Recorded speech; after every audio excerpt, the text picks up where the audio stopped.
Hello guys, in this video I am going to show you multiple inverter communication with S3 Datalogger stick. Okay, here I am using S3 Datalogger stick to communicate multiple inverters. Okay, so here the inverter is rating is around 100 kilowatt. Okay, so you can see here in this side I do have 6 inverters. With the help of S3 Datalogger stick we can maximum communicate 10 number of devices.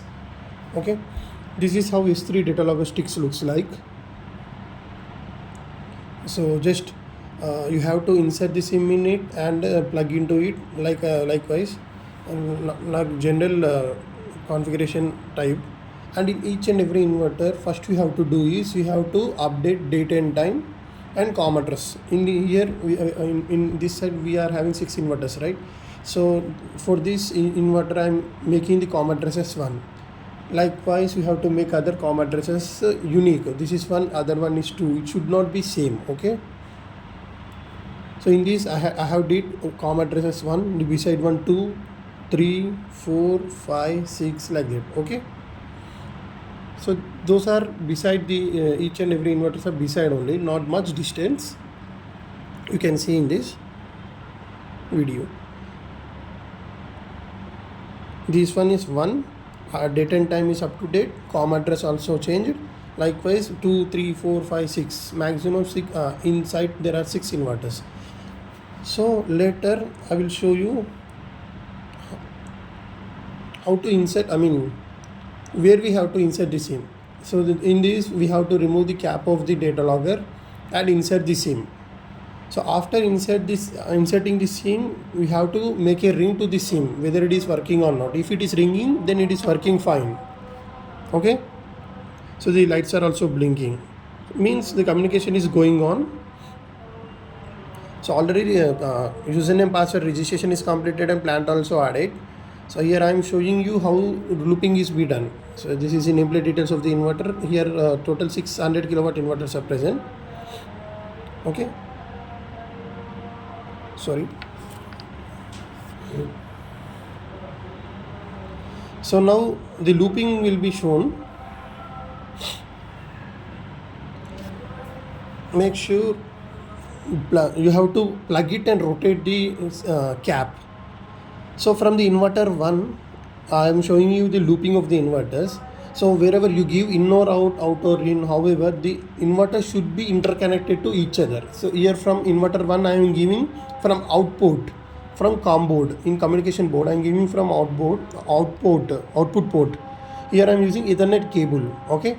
From output port, I am giving connection to the inverter 2 in input port. See, upper one is input port, lower one is output port. Okay. See, from input, inverter connection is coming from inverter 1. See, from output port of inverter 2, the connection is going to inverter 3 input. Likewise, you have to keep on giving connections. Whether you give in or out, the inverter should be in loop. Okay. See, for example, if you keep the logic and keep on giving the connections, at the end of the inverter it should be input, but I gave here as output. Wherever you give, it should be in the looping. Okay, here I gave in output, it should be input, but I gave you in output to show you however the looping will be. It should be in the connection should be interconnected to each other. Okay.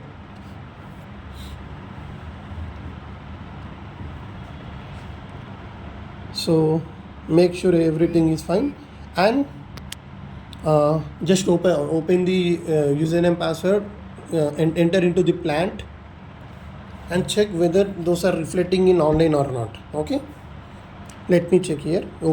Here I am using Solis Cloud application. So open Solis Cloud application, create username password, create plant and add Datalogger.